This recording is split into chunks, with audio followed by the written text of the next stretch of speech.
Oi, aí pessoal, boas-vindas para todo mundo, para quem tá chegando agora, para quem já tava comigo, para quem tá vendo bastante tempo depois que eu já deixei isso no ar. Eu sou a Nicole, eu sou escritora e eu sou também educadora e mentora de escrita para quem tá iniciando. E esse aqui é o canal Uma Questão de Narrativa, onde a gente conversa um pouco sobre temas desse universo da escrita criativa e a concepção de universos ficcionais, especialmente com consciência ecológica.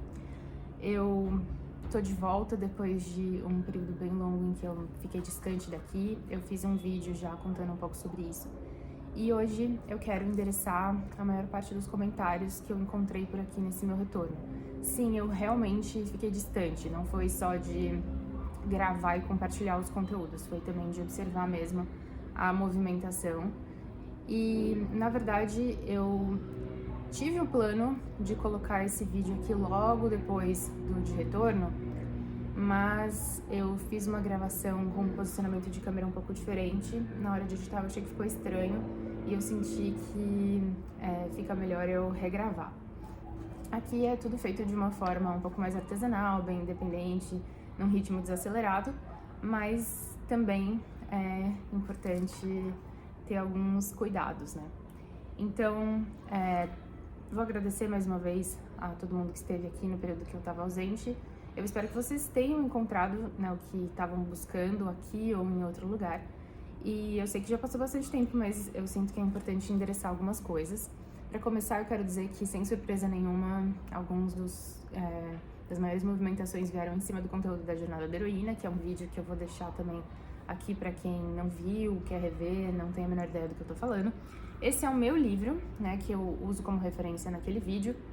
Na época que eu gravei, era só possível encontrar por aqui essa edição, né, que é a original da Maureen Murdock em inglês. E agora já existe, se eu não me engano, de 2021, 2022, uma edição nacional.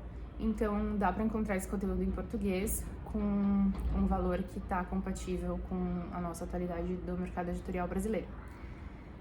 Então, quem não tinha condições de encontrar esse material aí uns 3, 4 anos atrás, 5 anos atrás, quando eu soltei os primeiros conteúdos relacionados a isso, agora já é possível e ele tá completinho, né? Porque às vezes tem alguns artigos que ficavam faltando algumas partes.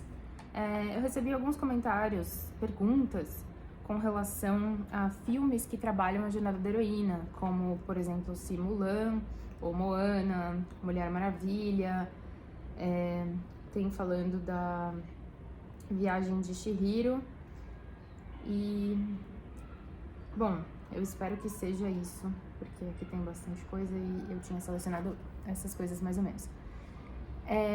Eu não vi todos os filmes que foram colocados nos comentários, e existe um site chamado Heroine's Journey Project. Eu vou deixar na descrição digitado, ver se consigo colocar o link, que é uma análise desses filmes feita por uma equipe, não desses filmes específicos, né, de filmes que são analisados por via da Jornada da Heroína.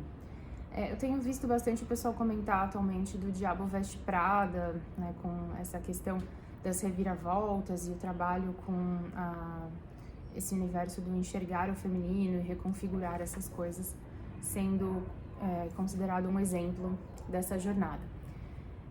Mulan, ela vem de um outro referencial e o trabalho dela de se distanciar do feminino, ele tem muito mais uma proposta ali de resolver uma questão que ela tem do que necessariamente de ser uma quebra interna, né, um distanciamento nesse sentido.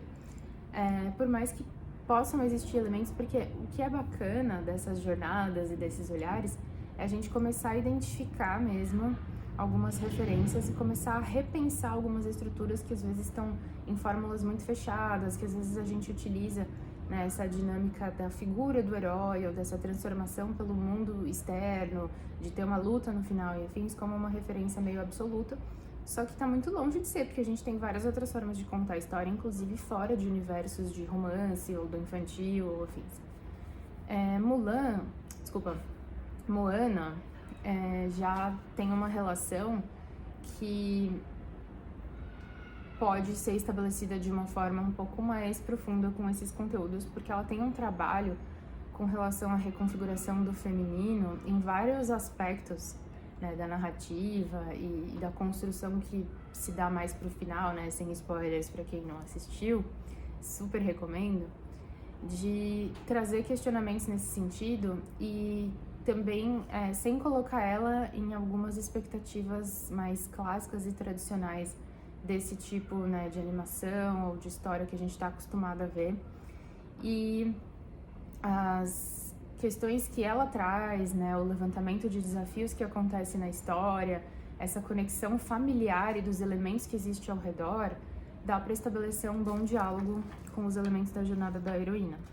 Na Viagem de Chihiro, a gente tem um pouco disso também, né? A gente tem esse desenvolvimento de conversa com os elementos, esse questionamento do mundo ao redor e do mundo interno de personagem, mas também tem algumas pessoas que interpretam com a jornada do herói, por essa questão de ter um mundo comum que vai depois para um mundo especial e ter esse desenvolvimento da personagem como um crescimento, né, que costuma ser essa coisa de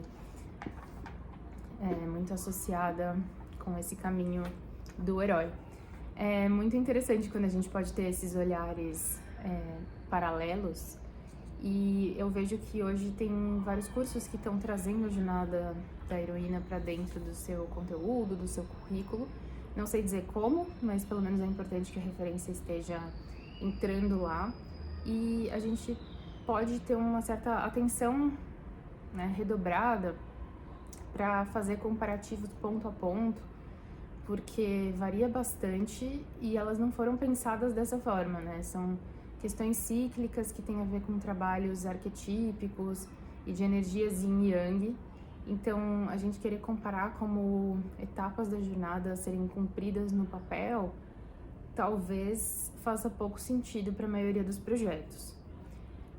Eu tive gente comentando aqui com relação também a um outro conteúdo que é referente a como desenvolver as narrativas, mais voltado para histórias de princesa, esse desenvolvimento mais introspectivo, que também tem a ver com o crescimento, adolescência, vida adulta, voltado para uma jornada de autodescoberta, num senso de reconhecimento de talentos e do seu valor na sociedade, afins, que é denominado A Promessa da Virgem. É o nome de um livro da Kim Hudson, que ele traz referenciais que são antigos, né? Que foi essa pergunta.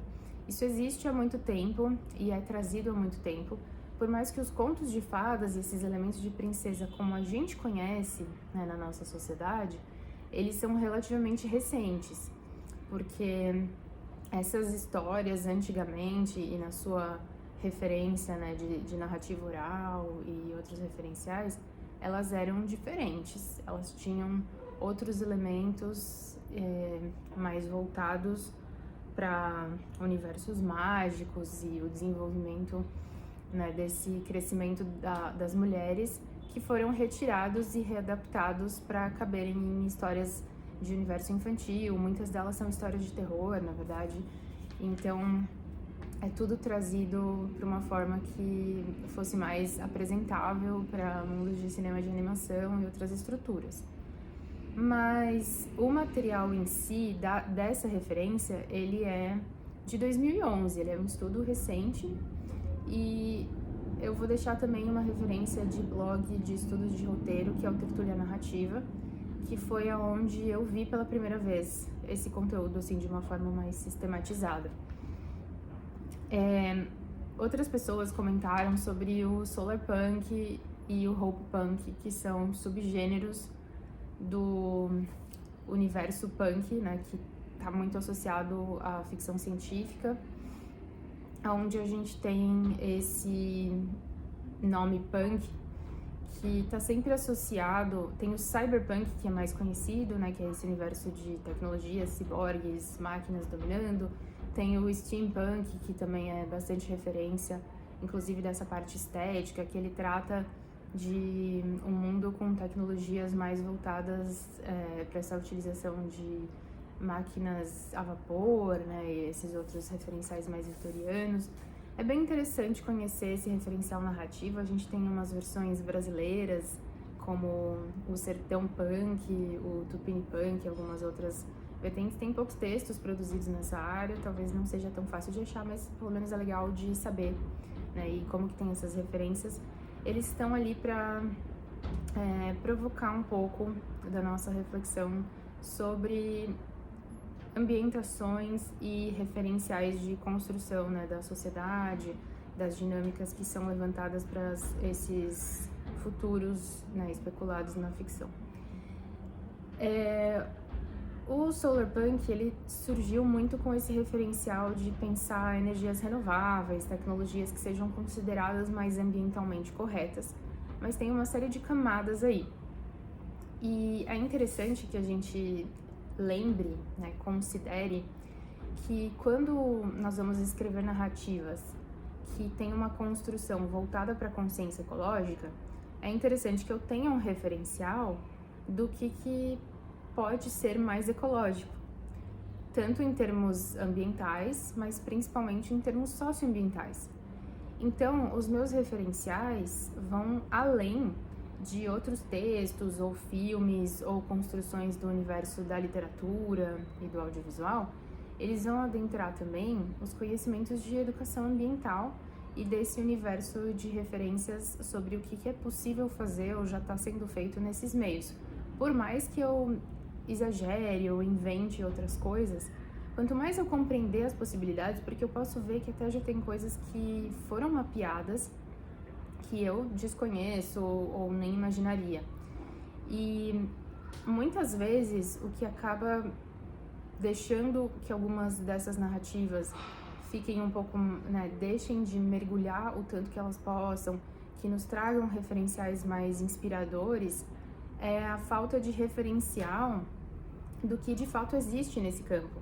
Porque a gente tem hoje em dia uma riqueza gigantesca com relação a material sobre design regenerativo, que é a gente conseguir, né, regenerar e conversar com as dinâmicas da natureza, produções voltadas, né, da biomimética, bioconstrução, agroecologia, e tudo isso se desmembra em todas as áreas, porque a gente tem esse tipo de produção no universo da moda, da arquitetura, do design de objetos, a utilização de materiais.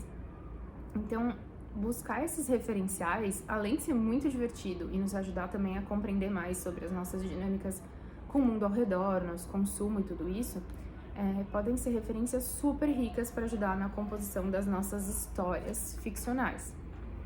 Lembrando que aí, então, a gente tem que entender um pouco de qual que é a história que a gente está compondo, quem são os personagens, o que acontece, e aí levantar esses referenciais também. E teve gente que também comentou sobre a questão de publicar, né? O que fazer, eu tô escrevendo, enfim. Tem muitos caminhos, se a gente for pensar nesse universo do editorial, né, da literatura.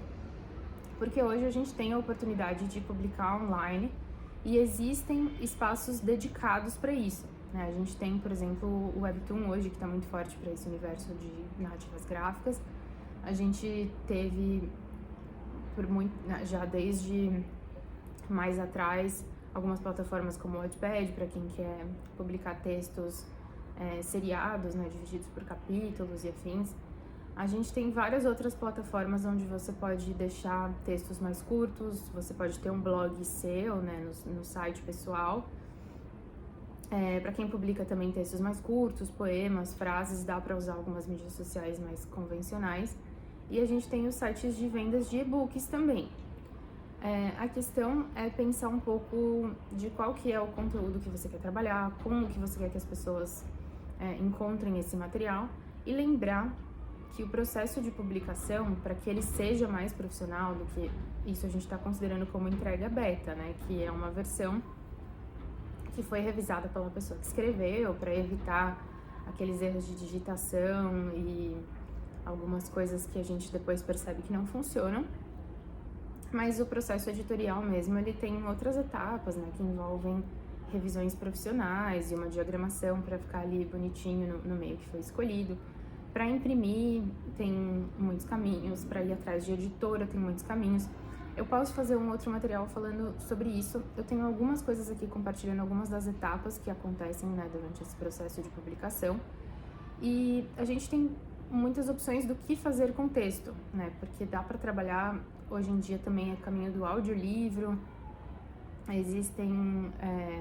você pode pensar em escrever para uma outra mídia, que não seja necessariamente a literária, né, esse editorial, mas eu sinto que num primeiro momento, o momento da escrita, ele é mais pra gente se conectar com a nossa história e ter esse processo criativo mais ativado, né, assim, de poder mergulhar nesse campo que tá se apresentando para nós e conhecer mais dessa linguagem e possibilidades.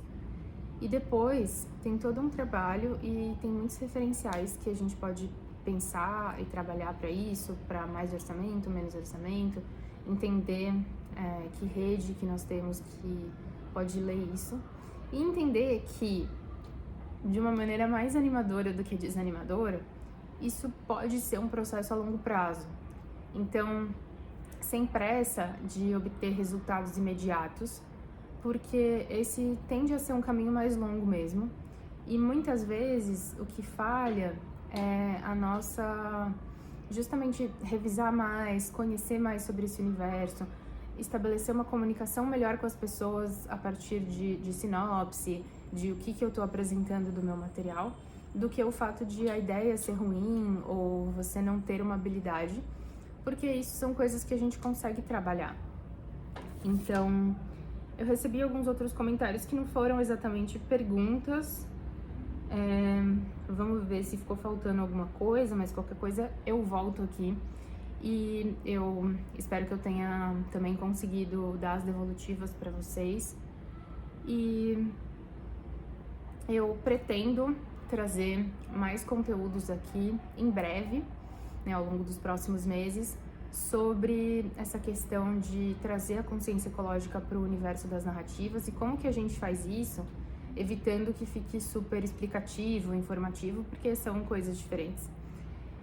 Falar um pouco mais sobre esses referenciais, porque eu estudei um tanto de coisa sobre isso nesse período que eu fiquei afastada daqui, e também sobre esse universo de publicação, porque eu também andei estudando produção editorial e trabalhando aqui nos outros projetos. Então eu tenho bastante coisa para compartilhar com vocês. Já tem alguns materiais sobre isso na internet, mas eu sinto que tem algumas reflexões que pode ser bacana a gente levantar aqui. E se vocês tiverem, né, algum interesse específico, também é legal vocês colocarem em comentários e afins, olha, prefiro saber sobre o universo de publicação, tô mais em conexão com o universo de escrever para audiovisual, ou como que a gente pode realmente trabalhar esses referenciais socioambientais, porque aí eu desenvolvo um foco mais aprofundado. Mas eu vou trazer alguma coisa sobre cada um deles de qualquer forma. Agradeço pela sua companhia até aqui e vou deixar as referências para que vocês possam se divertir com essas buscas, fazer esses mergulhos. Pode ser que tenha algum outro barulho de avião no espaço, mas eu creio que vai ficar baixinho aí de fundo. Ótimo dia, ótimos estudos, ótimas leituras e momentos de escrita, enfim, o que você estiver fazendo por aí. E até logo mais!